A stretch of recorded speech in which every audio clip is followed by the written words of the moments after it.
So we're going to discuss how these great American companies can help rapidly rebuild Venezuela's dilapidated oil industry and bring millions of barrels of oil production to benefit the United States, the people of Venezuela, and the entire world. And yesterday, the number is 30 million barrels. I can't even, is that a correct number? 30 million barrels. You hear that, Peter? Of oil was given to us by Venezuela. That's a lot of oil. It's about $4 billion worth, and it's on its way to the United States right now. And we want to thank Venezuela for that. And we're working very well with them, obviously, or they wouldn't have been so generous. But they respect us again. They didn't respect us at all before. So that's money that goes to the United States. Some will go to Venezuela. And some will go to the oil companies, but not that, because that's already been extracted. So you're not getting any of that. But when you start extracting, you'll get. But it's tremendous reserves, among the biggest in the world. Some people say it is the biggest in the world. And we're going to be working with Venezuela. We're going to be making the decision as to which oil companies are going to go in, that we're going to allow to go in. Going to cut a deal with the companies. We'll probably do that today or very shortly thereafter with Chris and Doug. And we're dealing with the country, so we're empowered to make that deal. And you have total safety, total security. One of the reasons you couldn't go in is you had no guarantees, you had no security, but now you have total security. It's a whole different Venezuela, and Venezuela is going to be very successful. And the people of the United States are going to be big beneficiaries because we're going to be extracting, numbers of, in terms of oil, like, few people have ever seen, actually. So you're dealing with us directly. You're not dealing with Venezuela at all. We don't want you to deal with Venezuela. Let me thank Vice President J.D. Vance, who's doing a fantastic job. Secretary of State Marco Rubio, likewise a fantastic job. I have good people. I like them better than my first group. But we had despite that, we had a great first term. We had some great people there too, by the way. But we had a great first term. We had the greatest economy in the history of our country in the first term, but this is blowing it away. And you haven't seen anything yet. Everyone's been shocked by the numbers, 5.4% GDP. And that's despite the fact that we were badly hurt by the Democrat shutdown, of which they'd like to see if they could shut it down again. Secretary of the Interior, Doug Burgum, was fantastic. Secretary of Energy, Chris Wright, recommended by Doug as being the greatest oil man anywhere in the world, because I wanted Doug for that job, energy, and Doug said, no, sir, there's a man named Chris Wright. I said, who the hell is Chris Wright? He said he's the most talented oil man anywhere in the world. I doubt you can get him, because typically oil men make a lot of money, and women. They make a lot of money, but Chris came. You took one of the greatest salary cuts probably in history, Chris. But he's a fantastic person, loves our country, and many other important members of this team. And I want to thank them for their efforts. As you know, last week the United States Armed Forces performed one of the most spectacular military operations in American history, apprehending the outlaw dictator Nicolas Maduro for his crimes against the United States, crimes for which he has now been indicted and is in federal court awaiting trial. And he killed many people, millions of people, actually, and allowed jails, prisons, mental institutions, insane asylums, drug dealers, drug addicts to pour into our country totally unchecked because of Sleepy Joe Biden's policy of open borders, the stupidest thing I've ever seen. We're getting them all out.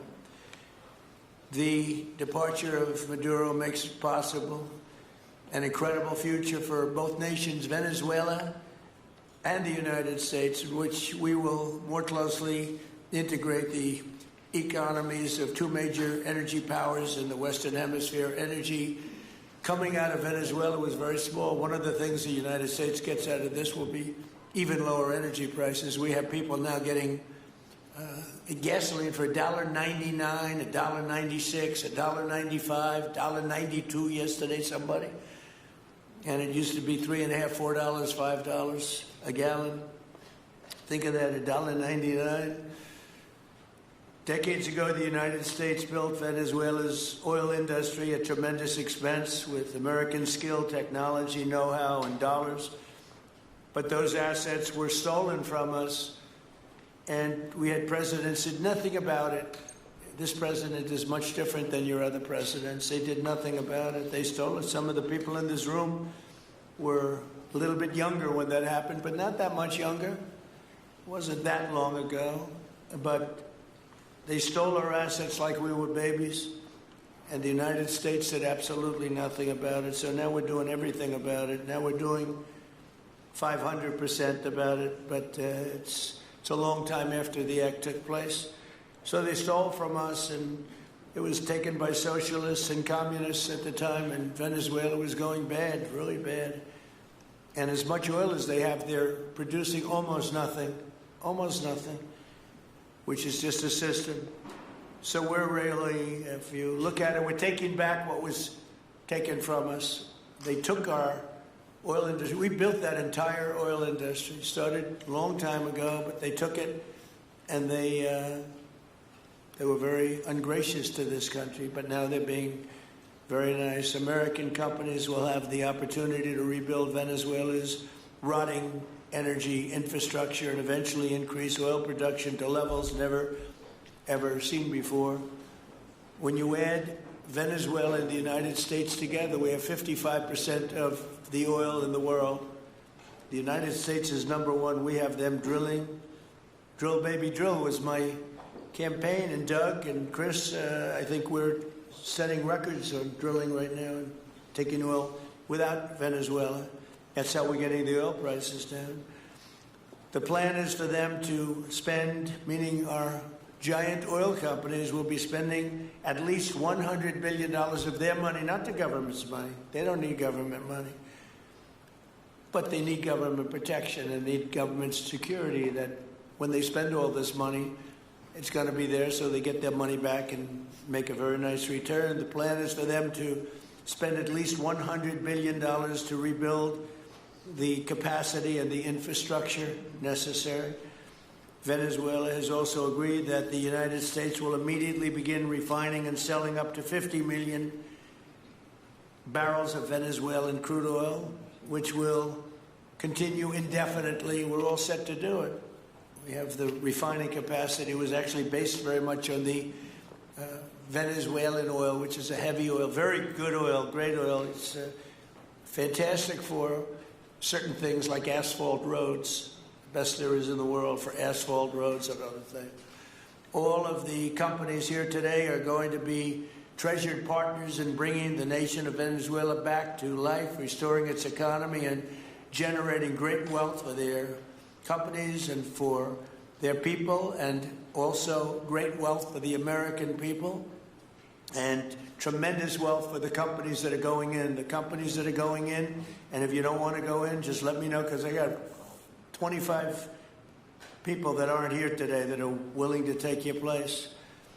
So I just want to thank, these are people that I either know or I know of by reading lots of business magazines and journals and papers. And these are the greatest oil people anywhere in the world.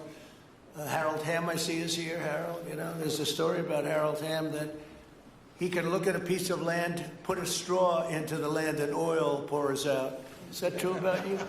Whereas some of you guys have to invest hundreds of millions of dollars to find that oil. So we can't let that story be true. But they say Harold puts a straw into the land, and oil comes gushing out. So you're not a big R&D person, are you, huh? He's called Instinct for Oil. Now, he's got other problems, but we won't talk about those problems. But he's been a great supporter of mine for a long time, haven't you, Harold? So congratulations. But we have, and I think Harold would agree, we have the greatest oil men and women anywhere in the world sitting in this room right now.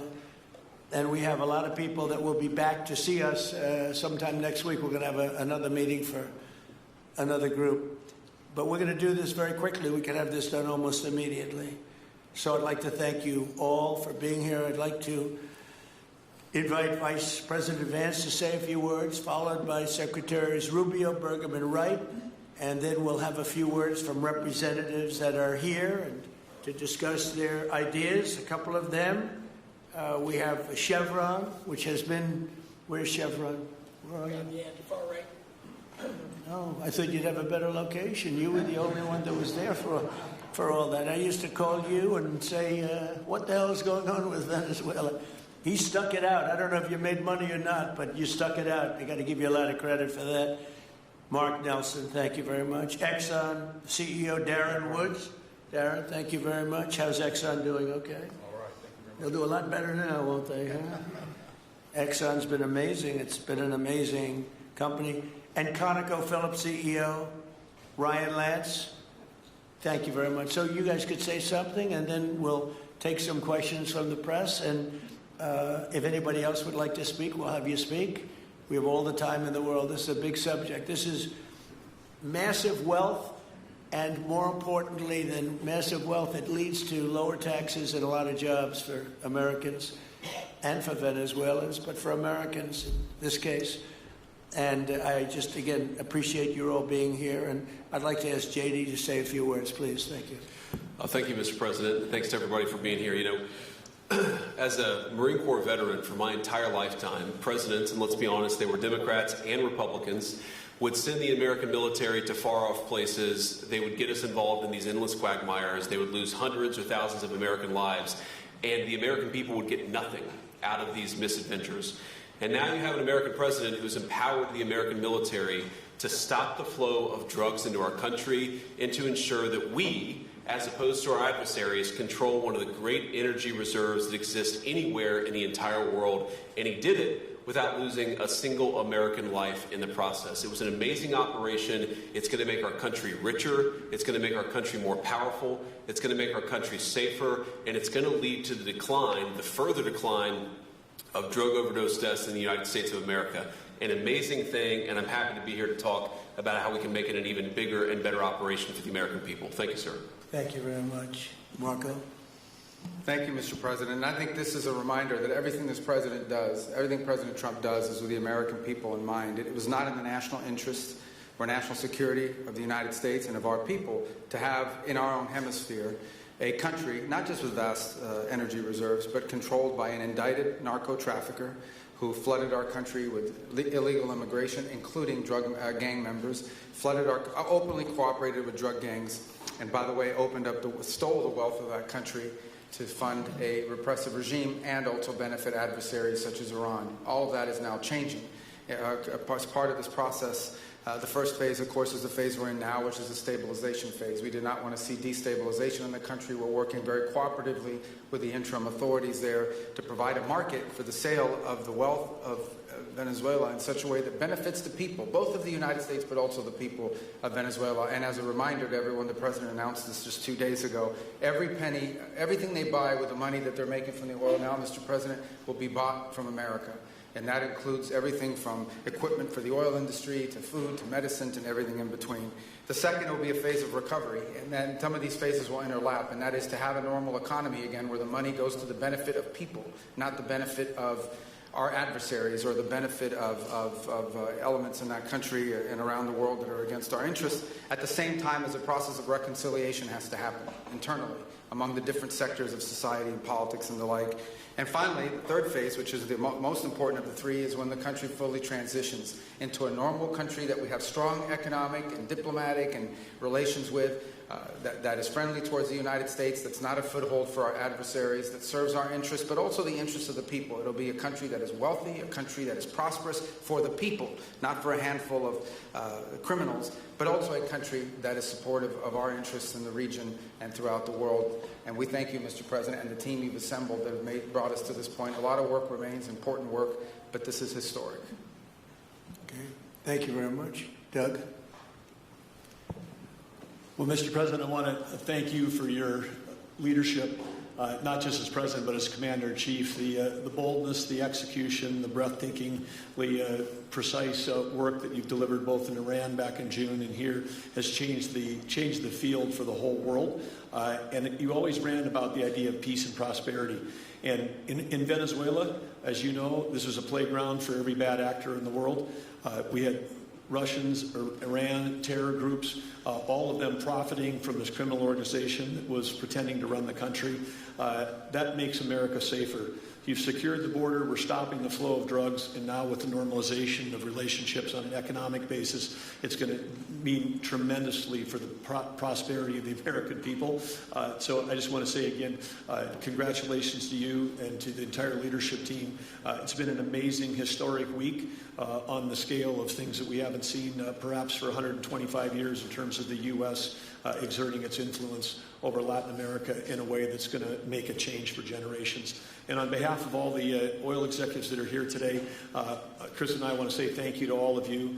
It's your technology, your innovation that has put America in the place where today we are the most energy dominant country in the world. And that position is what's allowed us to take the action that we're taking with statecraft, with military action. None of that would happen if we were dependent on everybody else for energy. So you're a big part of the reason that we're able to move the way we are today, and we're grateful that you're here to be part of the solution going forward.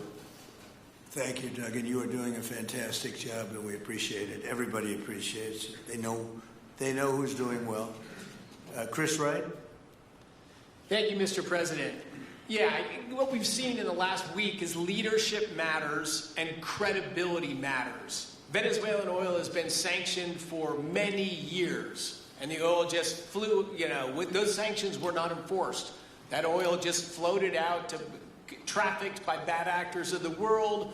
The resources weren't gone to a central place. The corruption and decline of Venezuela has been a crisis for the people of Venezuela, and as Secretary Rubio said, massive spillover effects in the United States, in crime, in drugs, in kidnappings, and in taking a huge resource base and making it not exploited, not developed. The whole world is a poorer, less opportunity-rich place because of that. When you have materials underground, they've been underground for 1 million years. That does not make them a resource. That does not make them valuable for your country, your people, or the world. They only become a resource with technology, with capital, with rule of law, and a system of governance that encourages the harvesting of those resources to make the better world. And we see here the dramatic contrast between the United States, which may have less oil underground than Venezuela. We have 20 times the production of Venezuela, 20 times the impact of human betterment, massively better quality of living here in the United States. That was at risk under the last administration. We've seen a lot of attacks on the energy that makes the world go round. President Trump's election has removed those risks, has embraced reality about how the world is energized, and we are record production of oil in the United States, record production in natural gas in the United States. We've seen a meaningful decline in gasoline prices, diesel prices, travel prices because of jet fuel.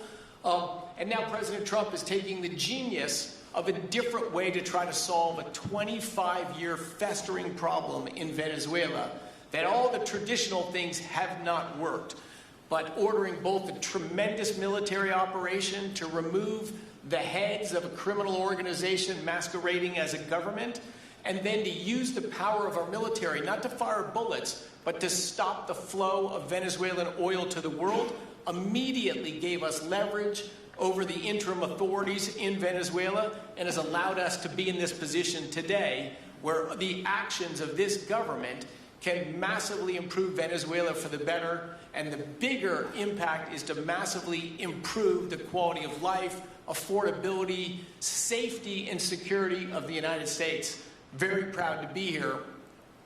And we'll turn it over to Mark Nelson, who's the vice chairman of Chevron. Chevron has been in Venezuela for over 100 years, continuously. Mike Wirth, the CEO, had a knee replacement recently. He's not here. Mark is a tremendous leader in our industry, and I'll turn it over to him. Thank you, Secretary Wright.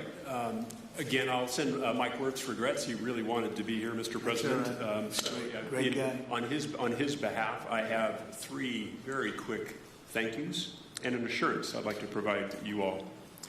The first thank you, Mr. President, is to you. It's thank you for convening this gathering. It's thank you for your leadership, and thank you for continuing to keep American energy domination in the forefront. So thank you for that. Thank you very much. The second thank you actually is to the Cabinet. So Secretary Rubio, Secretary Berg, and Secretary Wright, your ability and commitment to continue to engage with the parties around the table to keep the world working is greatly appreciated. So thank you. Thank you for that. And the final thank you actually would go to our Venezuelan employees of Chevron. They have been working tirelessly to operate safely, protect the environment in country, and their dedication and skill will help us in this next chapter. And finally, I'll close with the assurance. For more than a century, Chevron has been a part of Venezuela's past. We are certainly committed to its present, and we very much look forward as a proud American company to help it build a better future. And so, Mr. President, thank you for your leadership. And you really suffered there. You stuck it out. A lot of people left. A lot of big companies left. Many of the people sitting at this table left because of the safety risk and other risks. But you stuck it out. I give you credit for that. Sometimes it was hard. I remember 6 months ago I told you to stay, just stay. Things are going to happen. You'll be very happy. I didn't know they were going to happen this fast or this conclusively. One thing I think everyone has to know is that if we didn't do this, China or Russia would have done it. And if China or Russia were a next-door neighbor, because essentially this is not around the other parts of the world so far away where you fly in an airplane for 24 hours before you get there. This is sort of a next-door neighbor if you think about it. And I told China and I told Russia, we get along with you very well. We like you very much. We don't want you there. Not going to be there. And if we didn't do this, China would have been there and Russia would have been there. Maybe they both would have been there together, but they're not going to be there now. One thing I will tell them, and I will tell you, that we are open for business. China can buy all the oil they want from us there or in the United States. Russia can get all the oil they need from us, and they do like oil, even though they produce a lot of it. But China and Russia and everybody else is able to go, and we'll be open for business almost immediately. I have a feeling the $100 million will be spent $100 billion will be spent very, very rapidly by these very big, powerful, and rich companies, and I think they're going to be able to rebuild the infrastructure. And I hope it's going to be brand new as opposed to a rehab, because I know the tremendous difference between the new and the not so new in your industry. The new is much more beautiful, much better in every way, and actually much smaller. It's like everything else, gets smaller and stronger. It's a combination of smaller, better, and stronger. So I hope you're going to build all brand new stuff, rip out the old crap that's been there for so many years, and do it the right way. You're going to be there a long time. If we make a deal, you're going to be there a long time. If we don't make a deal, you won't be there at all. It's, sort of interesting. But again, China and Russia would have been there if we didn't do this. And the other thing people ask about the second wave, I don't think it's going to be necessary. We have an armada, a giant armada like nobody's ever seen in that part of the world. And it's stationed off the coast. And we are getting along so well with the people that are involved in representing Venezuela that I don't think we're going to have any I don't think it's going to be necessary to do the second wave. We were planning on a second wave, but the first wave was so powerful and so good and so strong. And frankly, the people in the country, they did the right thing. They were smart. They did the right thing. They didn't want to go through a second wave. But we've got a tremendous number of the most powerful ships in the world right there. I don't think we're going to have to use that. I'm happy to say that. I don't think we're going to have to use that at all. If I could ask Chevron, you did a great job. I want to thank you. And ExxonMobil, if you would say a few words, and then followed by Conoco, great companies, massive companies, great companies. Exxon, please. Sure. Thank you, Mr. President. I appreciate the invitation and the opportunity, frankly, for the entire industry to show up and provide a perspective. Frankly, we've been kind of unresponsive to the press regarding Venezuela. I guess today's the opportunity to address the press directly with respect to a number of questions that have been asked of ExxonMobil. First and foremost, obviously, is the interest that we have in Venezuela. And I think, the way I would position that, I think one of the reasons why we see many of the industry players here is we're in a depletion business for a product that is in great demand and will be in demand for many, many, many decades to come. And as a depletion business, the biggest challenge we have is finding resources. There's an opportunity in Venezuela with all the resources there. Is we don't have that challenge of finding, we have the challenge of developing those resources. So I think it's in the best interest of these companies and frankly society as a whole for the industry to be interested in understanding what the opportunity represents. I'll just share a philosophy that ExxonMobil has when we enter countries, because we do business all around the world in a number of different regimes. We take a very long-term perspective. The investments that we make span decades and decades, so we do not go into any opportunity with a short-term mindset. And there's a value proposition that we have to meet. It has to be a win-win-win proposition. Obviously, it has to be a win for the company and our shareholders and to generate a return for the investments that we make. It has to be a win for the government. The resources are an important source of revenue that helps support the people of the places that we do business. And it has to be a win for the people. We have to be wanted there and to be a good neighbor. And those three things ensure a stable, long-term platform for the large investments that we make for the long term. With respect to Venezuela in particular, we have a very long history in Venezuela. In fact, we first got into Venezuela back in the 1940s. We've had our assets seized there twice. And so you can imagine to re-enter a third time would require some pretty significant changes from what we've historically seen here and what is currently the state. If we look at the legal and commercial constructs and frameworks in place today in Venezuela, today it's uninvestable. And so significant changes have to be made to those commercial frameworks, the legal system. There has to be durable investment protections, and there has to be a change to the hydrocarbon laws in the country. We're confident that with this administration and President Trump working hand in hand with the Venezuelan government, that those changes can be put in place. And with respect to the Venezuelan government, that perspective we don't have a view on. We haven't talked to the Venezuelan government, and obviously we have yet to assess the people's perspective with respect to ExxonMobil entering the country. In the short term, there are things that can be done while these longer-term issues are being worked. For us, we haven't been in the country for almost 20 years. We think it's absolutely critical in the short term that we get a technical team in place to assess the current state of the industry and the assets, to understand what would be involved to help the people of Venezuela get production back on the market. With the invitation of the Venezuelan government and with appropriate security guarantees, we are ready to put a team on the ground there. We also have a integrated set of capabilities from production to refining to trading, and I think we can be of assistance to getting the Venezuelan crude to market and realizing a market price to help, again, with the financial situation in Venezuela. So those are my short-term perspective that I have. I'd say maybe close with a thank you, Mr. President, for the work that you've done to secure not only the national security, but the energy security of the region. And then thank you, Secretary Rubio, Secretary Wright, Secretary Burgum, for your leadership in this matter. Thank you. How long would it take you, Darren, as Exxon to, if we make a deal, how long would it take you to get in there and get started?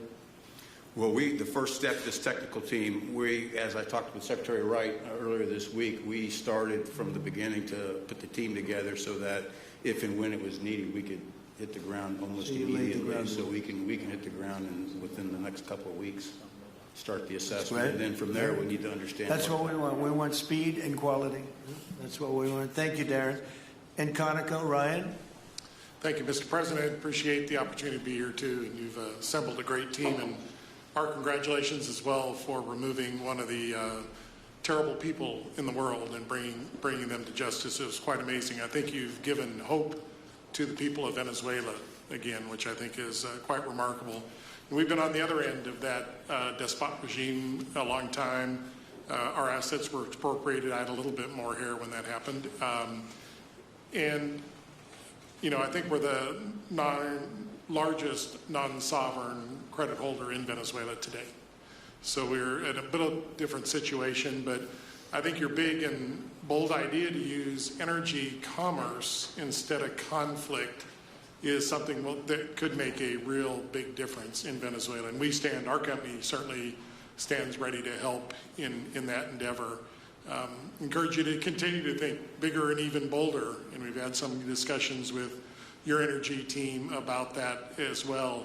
As we think about the other people that need to be in this room and in this discussion are the banks, and including probably the Exim Bank, as we think about how the debt needs to be restructured and the financing to deliver the billions of dollars that are required to restore their energy infrastructure. And I think as we think that big and bold, we need to be also thinking about even restructuring the entire Venezuelan energy system, including PDVSA.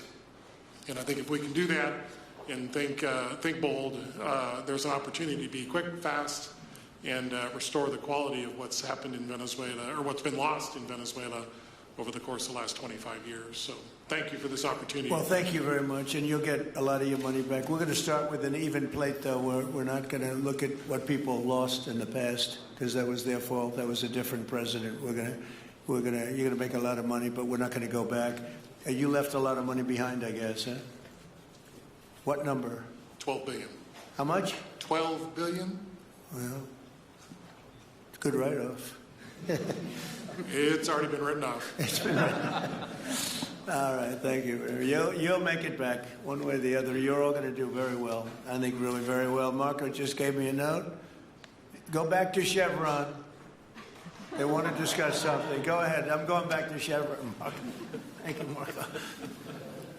Was there a question, Mr. President? Yes, go ahead, Marco. What are you saying here?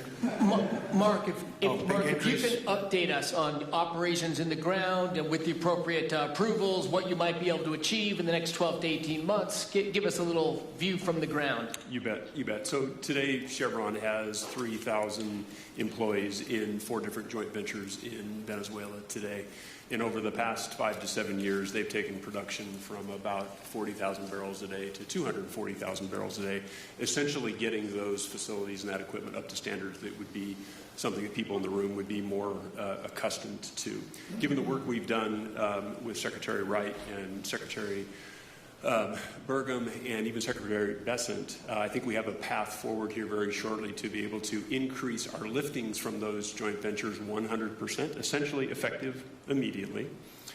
We are also able to increase our production within our own disciplined investment schemes by about 50% just in the next 18 to 24 months, and that's just leveraging what's on the ground. So to Secretary Rubio's comments about phase 1, this is taking the momentum of improvements we've already made there locally and building on those and creating more momentum for the people of Venezuela. Do you think you have an advantage being there? You've been there by the skin of your teeth. It's been tough for you to be there. But do you think you have an advantage over the other people in this room by the fact that you are there? Yeah, I think there are, Mr. President, I think there would be days where it didn't feel like an advantage, and there are days where it does feel like an advantage. But having people on the ground today that care desperately about the people of Venezuela and know how to operate the assets that are there is a definite advantage today. Would you say the best locations are available, or would you say the best locations are already sort of worked, even though they're in very bad shape? The best locations for finding oil, the best locations for oil? There are more opportunities than not, Mr. President. With 300 billion barrels of reserves and resources in country, there are lots of opportunities for many companies. Will you be building new, or will you be using the old infrastructure that you have? Yeah, today it's a little bit of a mix, but today it's mostly us taking the equipment of today, getting it to the standards that we are accustomed to your comments about making it how it should be today. Most of the investments that we've been making are about getting it up to our standards. Well, I think you're going to make an investment, but you're going to get your money back very quickly, and that's part of our thing. We're going to have you get your money back fast, and then you'll give a lot to Venezuela and to the United States after that. Okay, so you'll be in good shape. Could I ask Harold Hamm to say a few words? He's been a friend of mine for a long time. Very amazing man, actually, amazing energy person.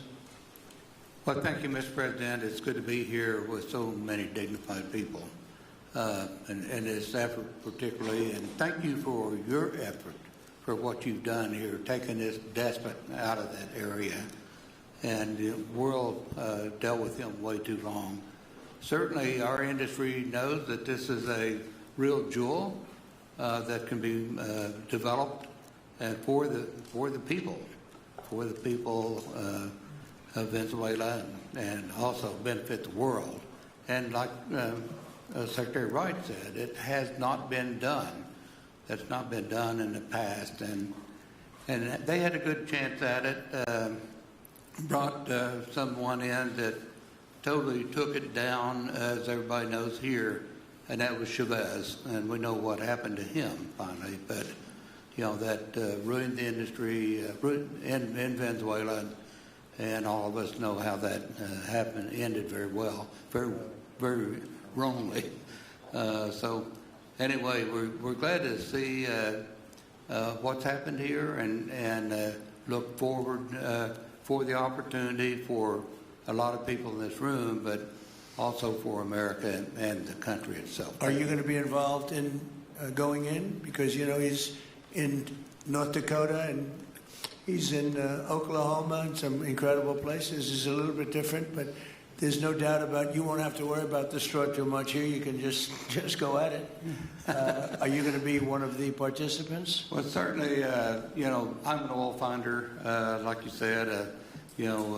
Barry Spitzer, told that story. The coach. And he's kind of exaggerating a little bit. It doesn't come out quite that easily usually. But anyway, great story. I love it. And I love Barry. Barry's the one that told me this. Yeah, he's a champion, in a lot of ways. So love that story. Certainly, it excites me as an explorationist. Everybody has that in their blood, and it is a very exciting country and a lot of reserves. And so it's got its challenges, and the industry knows how to handle that. And like Darren said, you go into your eyes open and do the best you can with the team you got. So well, you're going to have something that they never had really here is tremendous security. You're going to be very secure, very safe, physically safe in addition to financially safe. So it's good to see you, Harold. Thank you very much. Does anybody have anything to say before we get to the press? What does Cuba have to do to avoid the same fate as Venezuela? What does Cuba have to do? Well, Cuba's in bad shape. Cuba relied on Venezuela for oil and for money. And nobody really knows what's going to happen with Cuba. They're doing very poorly. They're really third world all the way. And we have a lot of great Cuban Americans. And I would say Marco fits very solidly into that category. And I might ask you to say a few words about, we were discussing it before, Cuba is a very different, they don't have energy, they don't have oil, but they would live off of the oil from Venezuela. And what they do have is very strong people and very powerful people militarily, and they would protect the people running Venezuela, and they would take in a lot of money from Venezuela. Now they don't have that. They won't be taking in any money. So, Marco, what do you think? Well, the fundamental problem in Cuba is that it's run by incompetent people that don't know what an economy looks like, much less a functioning one. They've made a choice, and that is they would rather have political control over their people than they would have an economy that functions. And they've gotten away with it for 60-something years because they've had donors, the Soviet Union, and now most recently Venezuela. But that's now gone. So the people in control in Cuba have a choice to make. They can either have a real country with a real economy where their people can prosper, or they can continue with their failing dictatorship that's going to lead to systemic and societal collapse. So it's a very stark and dramatic choice, and it's one we hope to make the right one. We don't have an interest in a destabilized Cuba, but that would be their fault because they refuse to allow the people of Cuba to have either economic or political freedom for that matter. And you have a lot of people in this country that want to go back to Cuba and help Cuba. A lot of people have left, they came in penniless, they didn't have anything, and they've become very rich people in our country, and they want to very much go back and help Cuba. So that's something that Cuba has that a lot of other places don't have. Peter? President Trump, thank you. I do want to ask you about Minnesota, but first, just more on topic. President Zelensky said that he was watching with the rest of the world as you made this order to go and capture Nicolas Maduro. And he said, if that's how it works with dictators, then the United States knows what to do next. Sounds like he wants you to go and capture Vladimir Putin. Would you ever order a mission to go and capture Vladimir Putin? Well, I don't think it's going to be necessary. I think we're going to have I've always had a great relationship with him. I'm very disappointed. I settled 8 wars. I thought this would be in the middle of the pack or maybe one of the easier ones. And I don't know if you know, Peter, the last month they lost 31,000 people, many of them Russian soldiers, and the Russian economy is doing poorly. I think we're going to end up getting it settled. I wish we could have done it quicker because a lot of people are dying, and mostly soldiers. You know, they get hit in Kiev and they get hit a little bit here and there, and people are dying there too. But largely, it's the soldier population. When you have 30,000, 31,000 soldiers dying in a period of a month, 27,000 the month before, 26,000 the month before that, that's bad stuff. So, as you know, President Biden gave $350 billion to Ukraine to fight, and we would never get that back, although I did make a rare earth deal to get it back, so we will be getting it back, but shouldn't have done that. It was a bad thing to do. I will say that right now, because I was able to get NATO to up GDP from 2% to 5%, NATO's got a lot of money, and they're paying for everything. We're not losing any money. We're making a lot of money, I guess, if you think of it, because we're selling them military equipment. They're probably giving it to Ukraine. But we're selling them to NATO military equipment. We're getting full price and all of that. But that's not a big deal to me. What is a big deal is stopping a war where 30,000 people are being killed every single month. And on Minnesota, the vice president yesterday suggested that Renee Good, who was killed by this ICE officer, was part of a broad left-wing network. What has your team told you about this broad left-wing network? Who is in charge of it? Who's part of it? What's it called? Well, I haven't seen the vice president's statement, but he's generally very accurate. I hate to say it. Look, I watched that yesterday, and there are a lot of different forms to it. But there was a woman screaming, "Shame, shame, shame, shame." She was a agitator, probably a paid agitator, but in my opinion, she was an agitator, a very high-level agitator, so professional. She wouldn't stop screaming. I said, this isn't a normal situation. This is a professional troublemaker, because you heard it and I had it. Now, I will say this. The news sort of turned her down, turned her off, because you're trying to watch. She was so loud and so crazy and just not normal. When somebody sees something like that, they don't go screaming and the same words. So, I guess you could say professional, but I didn't think she did a very good job. You have agitators, and we will always be protecting ICE, and we're always going to be protecting our Border Patrol and our law enforcement.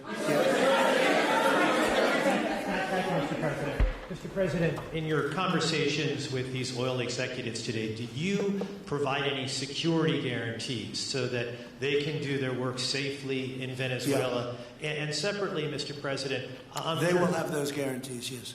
And separately, Mr. President, I'm curious in terms of the future of Venezuela. Do you see Venezuela, now led by Delcy Rodriguez, as an ally of the U.S.? Is that the way that you view that country? Well, right now they seem to be an ally, and I think it'll continue to be an ally, and we don't want to have Russia there. We don't want to have China there. And by the way, we don't want Russia or China going to Greenland, which if we don't take Greenland, you're going to have Russia or China as your next door neighbor. That's not going to happen.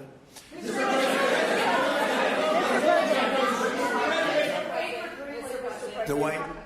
Mr. President, thank you. You just said that these companies would have security guarantees if they go in on the ground in Venezuela. They will have. And what is your plan there actually for these companies and those Americans who are going to be on the ground working for these companies?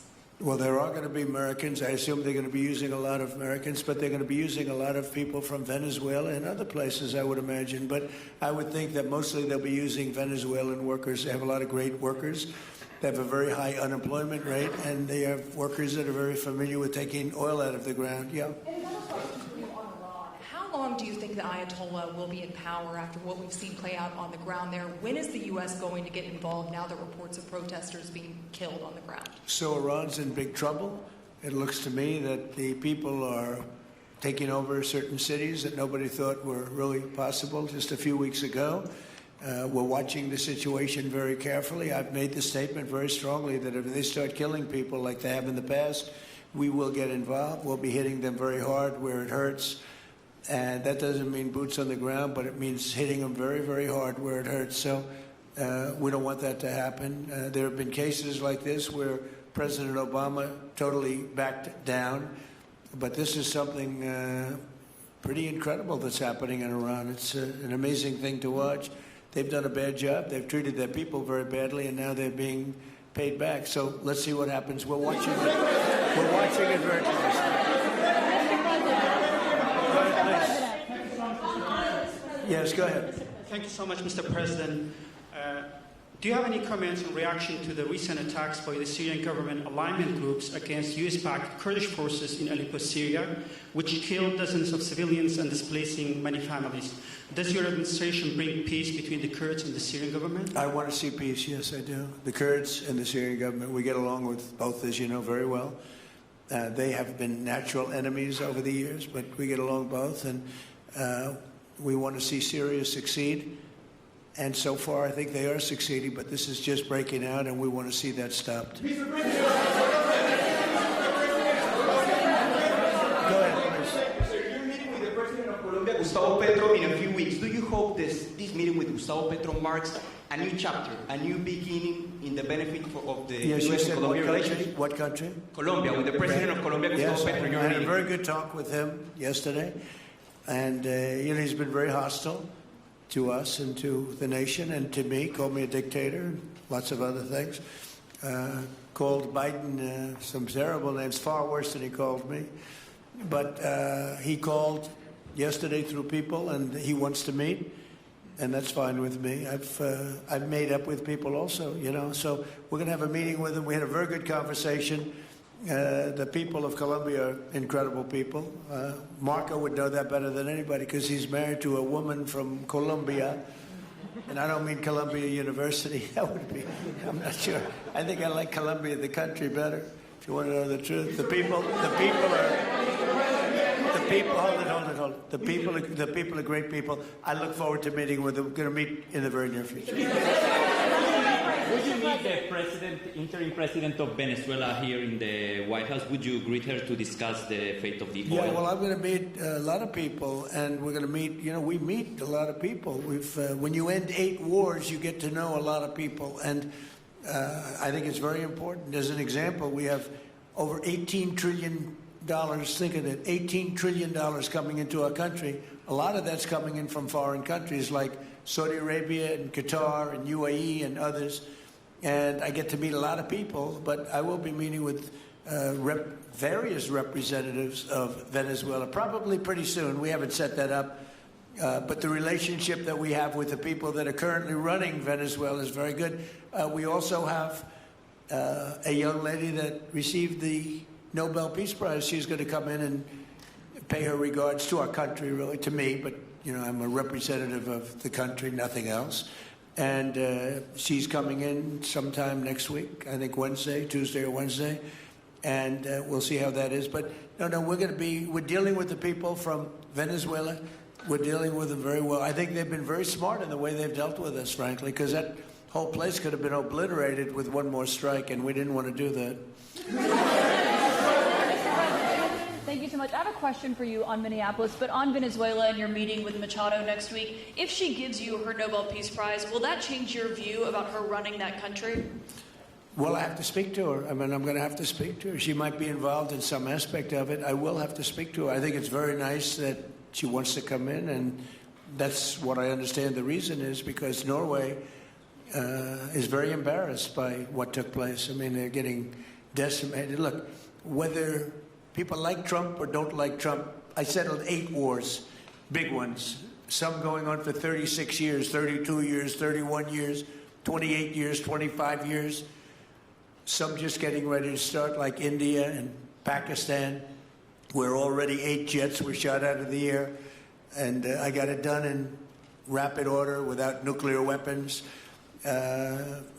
I can't think of anybody in history that should get the Nobel Prize more than me, and I don't want to be bragging, but nobody else settled wars. Obama got the Nobel Prize. He had no idea why. He still has no idea. He walks around and he says, I got the Nobel Prize. Why did he get a Nobel Prize? He got it almost immediately upon attaining office, and he didn't do anything, and he was a bad president. So, you should get the Nobel Prize for every war you stopped. These were major wars. These were wars that nobody thought could be stopped. President Putin called me, and he said about 2 of the wars that he's been trying to stop them for 10 years. He wasn't able to do it. He couldn't believe it. So in theory, you should get the Nobel Prize for every war you stopped. Every one of them was major. But I don't care about that. What I care about is saving lives. I've saved tens of millions of lives. You know, the Prime Minister of Pakistan came here, and he made a very public statement.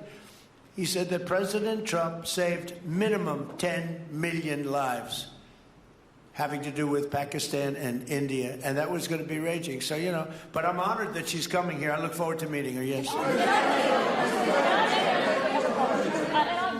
Go ahead. On Minneapolis, Mr. President, I have a follow-up for you. The state officials there have said that the FBI is not sharing evidence with them. Typically, they would conduct a joint investigation, as you know. Do you believe that the FBI should be sharing evidence with state officials in Minnesota? Well, normally I would, but they're crooked officials. I mean, Minneapolis and Minnesota, what a beautiful place, but it's being destroyed.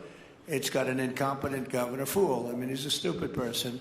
And it looks like the number could be $19 billion stolen from a lot of people, but largely people from Somalia. They buy their vote. They vote in a group. They buy their vote.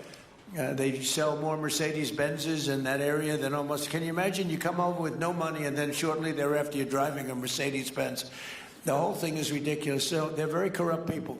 It's a very corrupt state. I feel that I won Minnesota. I think I won it all 3 times. Nobody's won it since Richard Nixon won it many, many years ago.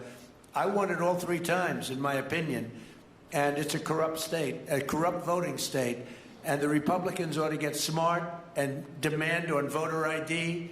They ought to demand maybe same-day voting and all of the other things that you have to have a safe election. But I won Minnesota 3 times, and I didn't get credit for it. I did so well in that state every time. The people were crying every time after. That's a crooked state. California is a crooked state. Many crooked states. We have a very, very dishonest voting system. The last time I won, 24, the one that just took place, I won because it was too big to rig. You couldn't rig it. It was too big. But I won the state of Minnesota. It's a corrupt voting system with an incompetent governor, a very incompetent governor. And by the way, he's a very corrupt governor, too. Go ahead. I have a question on Iran, but first, very quickly on Venezuela. How do you provide total security guarantees to these companies without putting U.S. boots on the ground? Well, we're going to work with the Venezuelan leaders and people, and we're going to have a very safe group. And they're going to also bring over some security with them. You know, these are not babies. These are people that drill oil in some pretty rough places. I could say a couple of those places make Venezuela look like a picnic.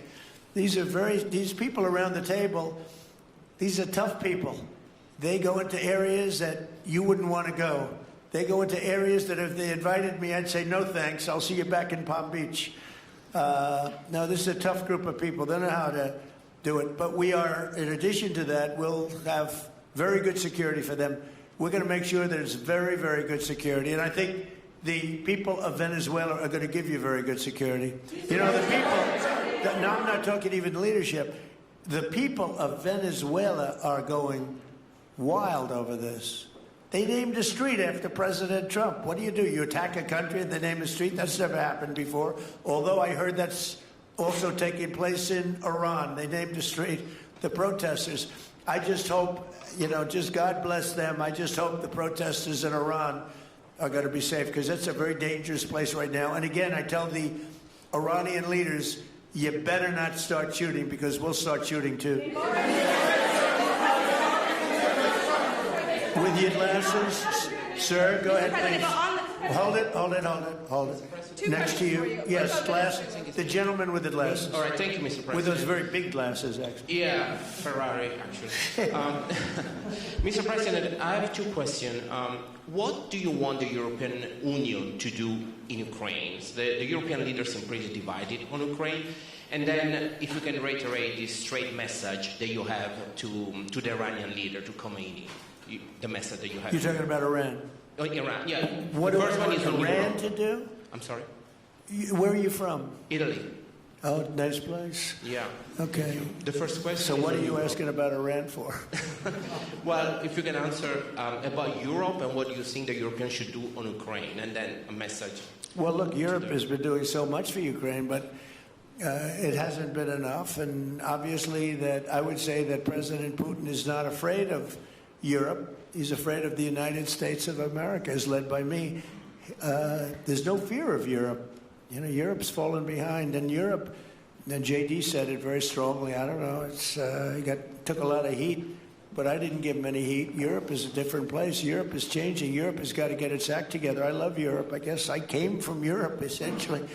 I have my roots are in Europe, but Europe is a different place. They have to get their act together. Now they've said they have a great NATO leader, and they've gone up to 5% from 2% GDP. That's a big step. But they have to be very careful with their immigration policy, and they have to be very, because, you know, I will just say, to be nice, that there are certain places in Europe that are very important that are no longer recognizable. I'm being very nice. I'm being very diplomatic when I say that. They are not recognizable. And they have to be careful on energy because they're putting windmills all over the place and losing a fortune. They're destroying their country. They're just destroying the beautiful landscapes, the beautiful everything. They're doing, by the way, in case you people don't know, I'm not much of a windmill person. I can proudly say, Doug, that we have not approved one windmill since I've been in office, and we're going to keep it that way. My goal is to not let any windmill be built. They're losers. They lose money. They destroy your landscape. They kill your birds. They're all made in China. And all you have to do is, you know, just about all of the windmills are made in China, the structures. All you have to do is say to China, how many windmill areas do you have in China? So far, they're not able to find any. They use coal and they use oil and gas and some nuclear, not much, but they don't have windmills. They make them and sell them to suckers like Europe and suckers like the United States before. They are the worst form of energy, the most expensive form of energy, and in 8 years they're rotted out anyway.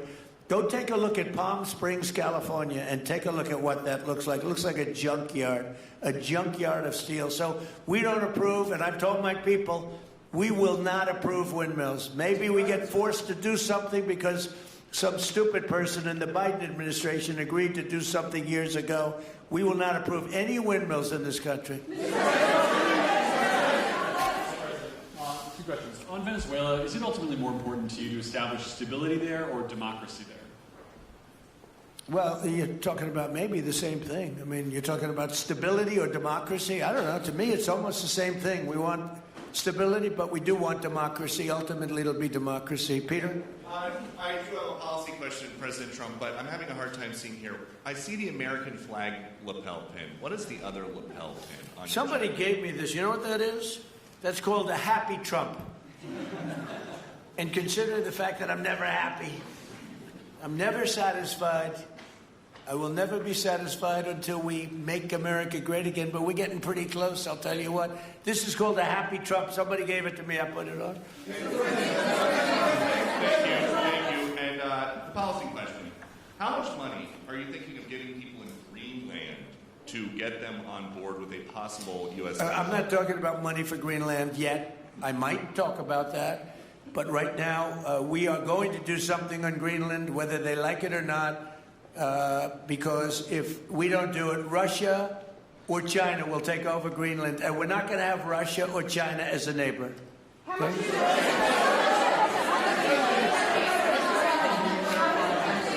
I would like to make a deal, you know, the easy way, but if we don't do it the easy way, we're going to do it the hard way.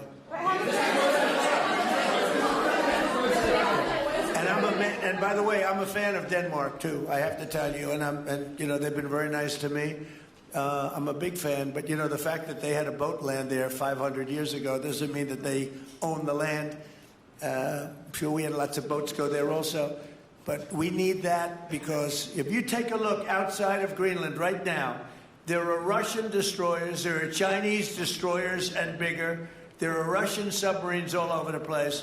We're not going to have Russia or China occupy Greenland, and that's what they're going to do if we don't. So we're going to be doing something with Greenland, either the nice way or the more difficult way. Please, go ahead, ma'am. On Greenland, Mr. President, why is it so important to you to own it when you have a military presence there, which you could expand to affect security? Because when we own it, we defend it. You don't defend leases the same way. You have to own it.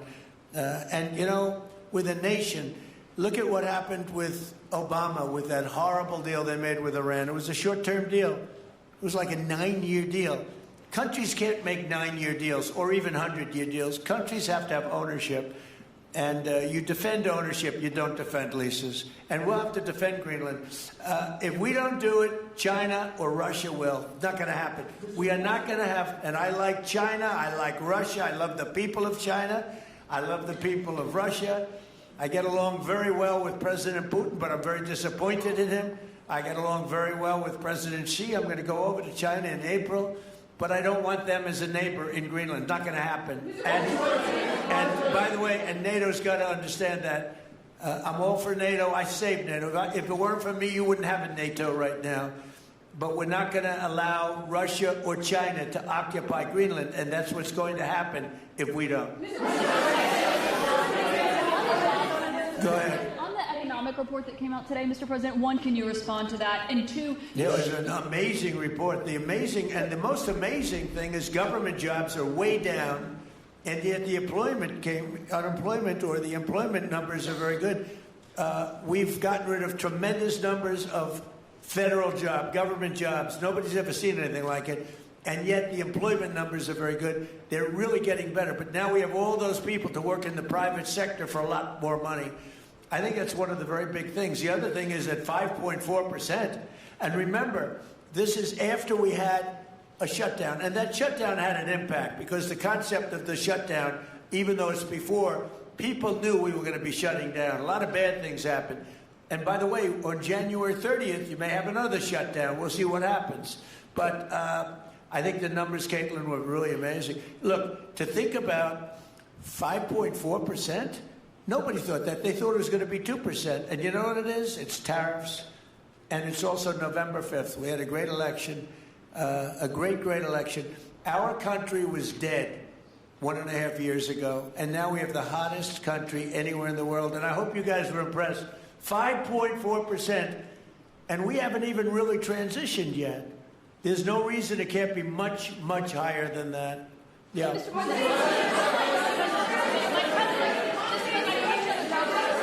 First off, can you respond to the manufacturing? Let's give CNN a chance. You know, they've been fighting so hard to get back into the mainstream. Mr. President, you posted some numbers actually on Truth Social last night. People saying you posted the job data early when you're not supposed to obviously share it till the next morning.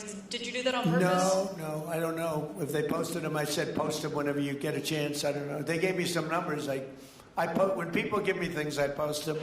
But the numbers are amazing. Yeah. Administration plan to distribute the money from the Venezuela oil sales? Is it, obviously you say it's going to go into these controlled accounts. Yeah. Would it go back to Venezuela in a direct payment? Is it going through these goods? How do you plan to do that? Well, we want to make sure that Venezuela can survive. You know, Venezuela needs money, and we're going to make sure that they get money. And we're going to get money, and the oil companies are going to make something for the work they do, and they're going to get back their money. We're devising a formula, but it won't be so much of a formula. It's going to be what they need. We're going to take care of what they need. There'll be plenty left over. We're going to have a lot of money left over. And the money left over is going to the United States of America, and the oil companies are going to be very happy. Yes. Thank you, Mr. Would the administration offer a backstop to these oil companies for like financial guarantees, some sort of backstop, if the country did destabilize again? That's a very interesting question. Using the word backstop, I haven't heard that word in a long time. That was at the Wharton School of Finance I last heard. That's a good term. We ought to use it more often. I hope I don't have to give a backstop. Look, these are very smart people, the smartest people. They're not only in oil and business. These are the biggest companies in the world sitting around this table. They know the risks. I mean, there are risks. We're going to help them out. We're going to make it real easy. They're going to be there for a long time. We're going to be there together for a long, long time. And they're going to be taking the oil, and they're going to be bringing oil prices down. They're going to make a lot of money. They're going to get their money back. They're going to be safe. The people of Venezuela are going to be big beneficiaries, and the United States of America is going to be a big beneficiary for what we've done. And you know, one other thing I might say, it's also very big for national security because, again, just like Greenland, we can't have China or Russia occupy Greenland. We can't have China or Russia occupy Venezuela. And if we didn't do what we did, China or Russia would have been in Venezuela. I think I can, where's Mr. Chevron? So let me ask you, they would have been there if we didn't do this. Do you agree with that? They certainly have a lot of economic interests in country. There's absolutely no argument about that. They were trying to be there. I mean, we had a Russia, I guess sort of I call it a semi-Russian ship yesterday that we took over, and Russia decided not to defend that ship against us. It's a big movement. The ship was loaded up with oil, and we took the oil, and it came out of that port. But Russia would be there or China would be there. And we want them to be there for a different reason. We want them, do you people agree? In particular, China, they need a lot of oil. Russia doesn't need so much, but Russia was there anyway. But I assume you agree that China would like to be doing a lot of business there by buying oil. And I want to just tell President Xi and President Putin, but more so in this case, President Xi, because they do need a lot of oil. And we are open for business in the United States, and we are open for business in Venezuela, right?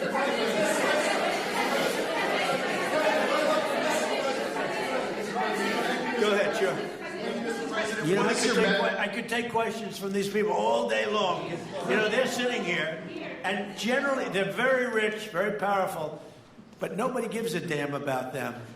It's a sad thing. You have all that money, all that power, and look at all these crazy questions. We could do this all day long and they wouldn't be satisfied. So we'll take a few more, though. Let me ask you more importantly, do you have any questions from the biggest... Hold it.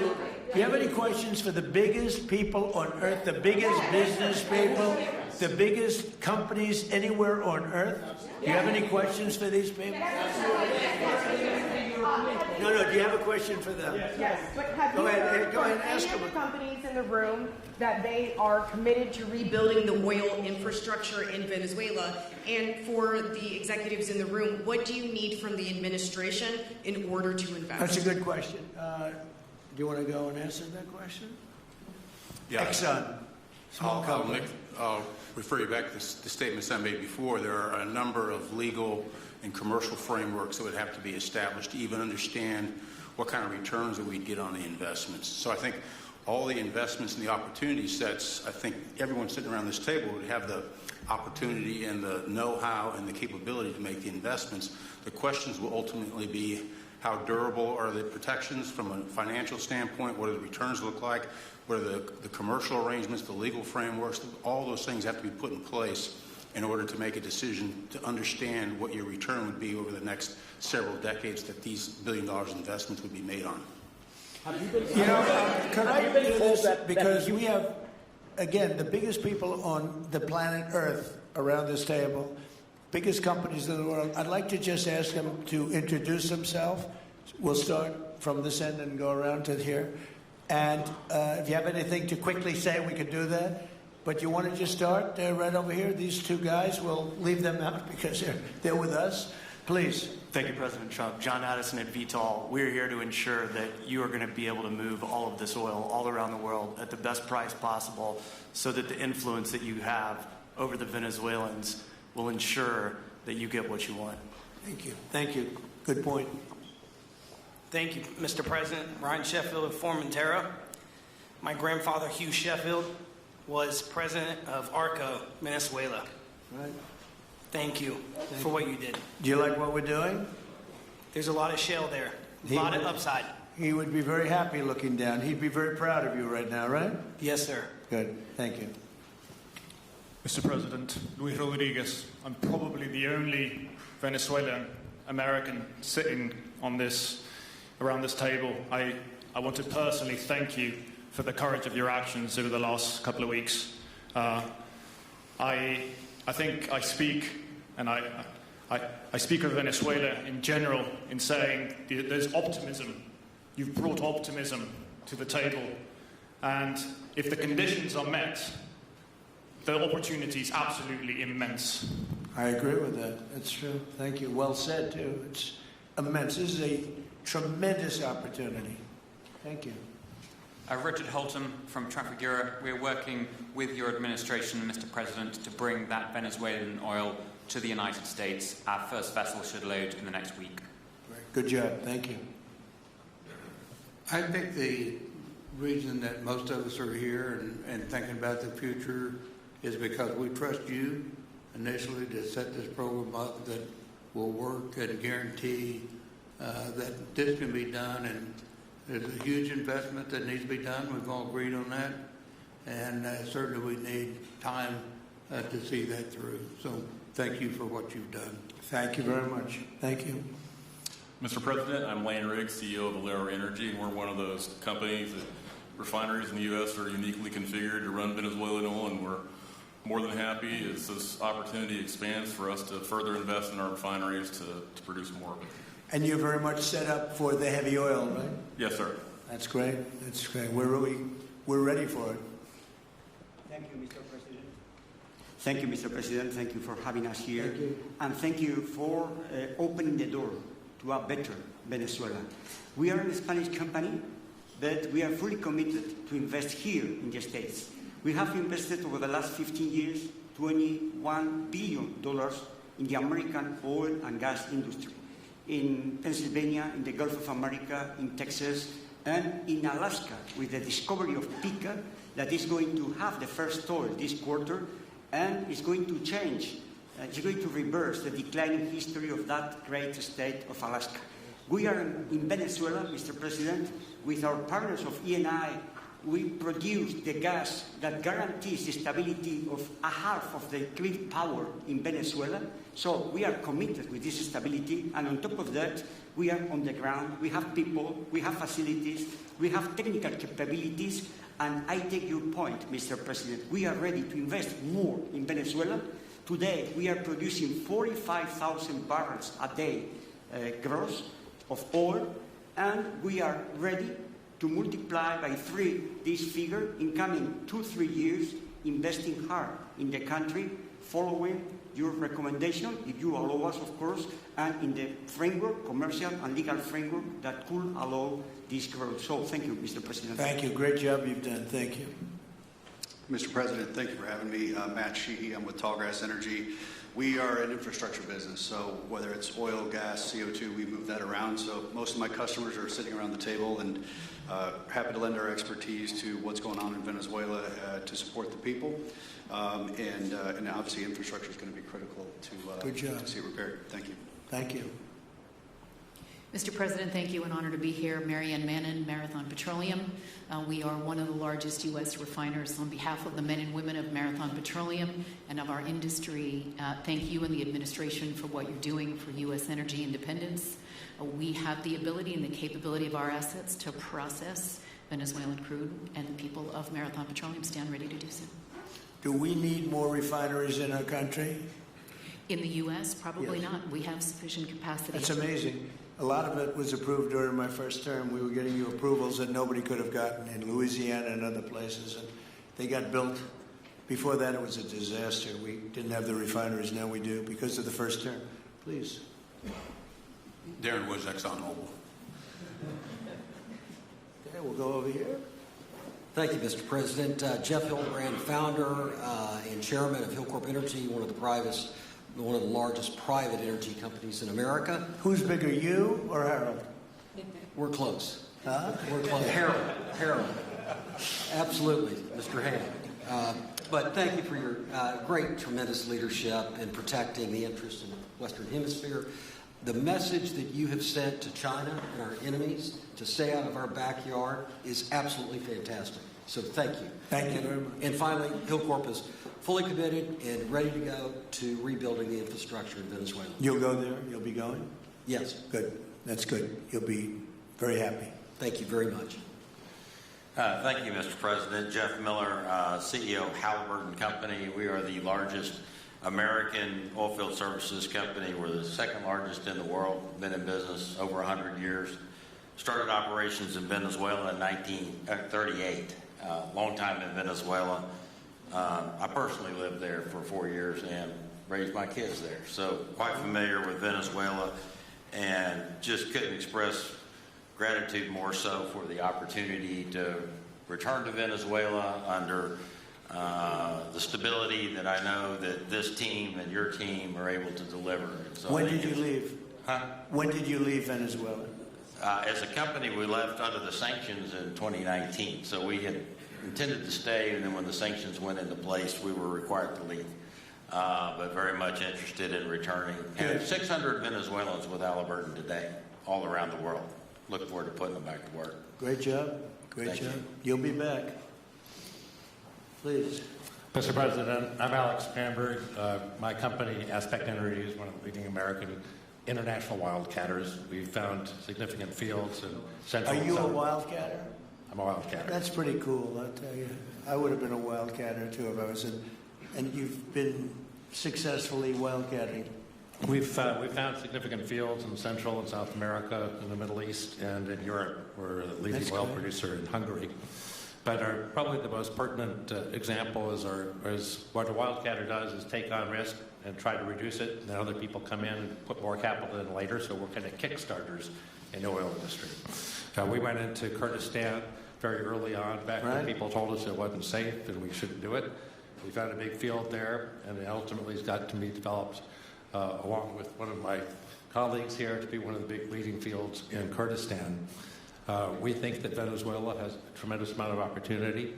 If you look at the reinvestment required, the investment required, people are talking about hundreds of billions of dollars. But if you put that in perspective, that's 1 million barrels a day for 15 years. It's $220 billion net cash flow. So what we really need to do is to be able to kickstart production and then reinvest and have the confidence to reinvest. And what you're doing by putting the United States in control of the cash flow coming out of the country gives companies like ours the confidence to say we can kickstart this production and then reinvest and reinvest. In Hungary, we've invested $1 billion in changing the trajectory of Hungarian oil production. We were only able to do that not because we could write $1 billion check, we're a smaller company, but because we reinvest all of the cash flow back into new production. Good. Mark Nelson with Chevron. Sure. Again. Thank you, Mr. President. I'm Claudio Scalzi, and I CEO Italy. We started working in Venezuela in 1980. We have a lot of oil, but now just the gas is flowing because it's not under sanction. And as my colleague from Repsol said, we cover more than about 50% of the electricity in the country. So that is essential to avoid any kind of problem, social problem. We own about 4 billion barrels of reserves, so a huge amount in the Orinoco Belt, in the central Venezuela. We have now in the country 500 people, most Venezuelan, and we are ready to invest. Clearly, we are ready to invest. We thank you for the big efforts and the efficiency of your action, and we are here. And we are here to work together with the U.S. We are also a big investor in the U.S. So we thank you again, and we are there. And we are also ready to join with American companies in our assets to develop and go faster with good investors and good know-how from the U.S. company. Yeah. Thank you. You've done a great job. Thank you very much. Mr. President Ross Perot, good to see you again. I'm chairman of Hillwood and HKN Energy, been in the energy business 45 years, and we have been working with your team quite a bit. We have been in Kurdistan now for 19 years, along with Alex, and built a very good business. But now with your team, we're looking in Syria, we're now in Libya, and so we are very excited to look at Venezuela with you and your group, and look forward to continuing to build this great industry. Thank you very much. Thank you. Mr. President, thank you for having us here today. Wael Salwan from Shell. Of course, we have a huge presence here in the U.S. and the Gulf, as well as in Pennsylvania with a petrochemical facility, which I think we had the opportunity to host you at, as well as being one of the largest LNG off-takers of American LNG. We have been in Venezuela for a very long time. We actually drilled in 1914 the first well that discovered oil in Venezuela, and on the back of which the entire energy industry was established in Venezuela. When we left in the 1970s because of nationalization, we had 1 million barrels per day of production. But we have kept boots on the ground in Venezuela all this time, and we now have a few $1 billion worth of opportunities to invest in, subject to OFAC approval. So we are ready to go and looking forward to the investments in support of the Venezuelan people. That's great. Thank you very much. Thank you, Mr. President. Ben Marshall, the America's CEO for Vitol. Alongside Trafigura, we're very thankful to have worked with the government and the Venezuelans to be able to bring the crude oil to market at a market price as quickly as we can to help stabilize the country. Thank you. Thank you. Brian Lance, ConocoPhillips. I'll defer to my colleagues. Thank you, Mr. President. Olivier Lepoche, CEO of SLB, or formerly known as Schlumberger, the largest global oilfield services. We have been in Venezuela since 1930, and we still operate. We operate today on the ground with, in support of Chevron.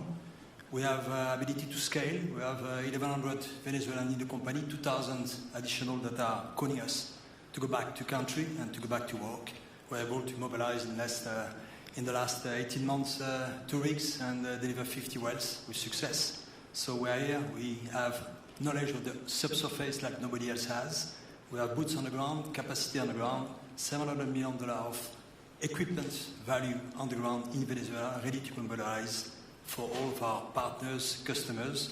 So we are ready to scale fast, and we really want to thank the administration, Secretary Wright, Secretary Bergen, for the effort they are supporting and giving us to be successful on behalf of the Venezuelan oil and gas industry. Thank you very much. Thank you very much. Well, check this out. They say the very best for last. And I don't have that sexy accent like this guy next to me here. Mr. President, my name's Bill Armstrong of Armstrong Oil and Gas. I'm a private independent guy. And in real estate, you were a wildcatter. So wear that motto proudly. But like you, I was my own guy. I don't have shareholders. I don't have private equity partners, but I've been drilling all over the place. In fact, I had the largest discovery in Alaska, biggest discovery in 50 years in our country. I now control 8 million acres adjacent to Venezuela, so I'm already heavily invested in the area. We share a 150-mile border with Venezuela in the countries of Aruba and Curacao, and we are ready to go to Venezuela. It is, in real estate terms, it is prime real estate, and it's kind of like West Palm about 50 years ago. Yeah. Very right. Yep, I agree with you. Thank you. Congratulations.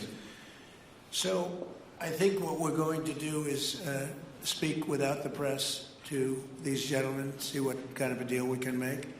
We're going to get them involved. I'm going to ask Doug and Chris and some of the people that we have from the business standpoint representing our country to start talking about the confines of a deal. I have an idea what I want, what I think we should have. We have to get them to invest, and then we have to get their money back as quickly as we can, and then we can divvy it all up between Venezuela, the United States, and them. I think it's simple. I think the formula is simple. We start with a brand new plate, and it's going to be a tremendous success. I think it's going to be probably like few other things could ever be. You know, there's so much. Venezuela's been really taken advantage of by a lot of people because they drill very little. I mean, as much as you hear they drill very, very little, very small percentage. But now that'll change, and it'll change very rapidly because these are the biggest people, and it'll change very rapidly. So if you don't mind, I'll ask the press to leave, and we will see what kind of a deal we're going to make with these geniuses, and I think you're going to come out very good. Thank you all very much. Thank you. Thank you.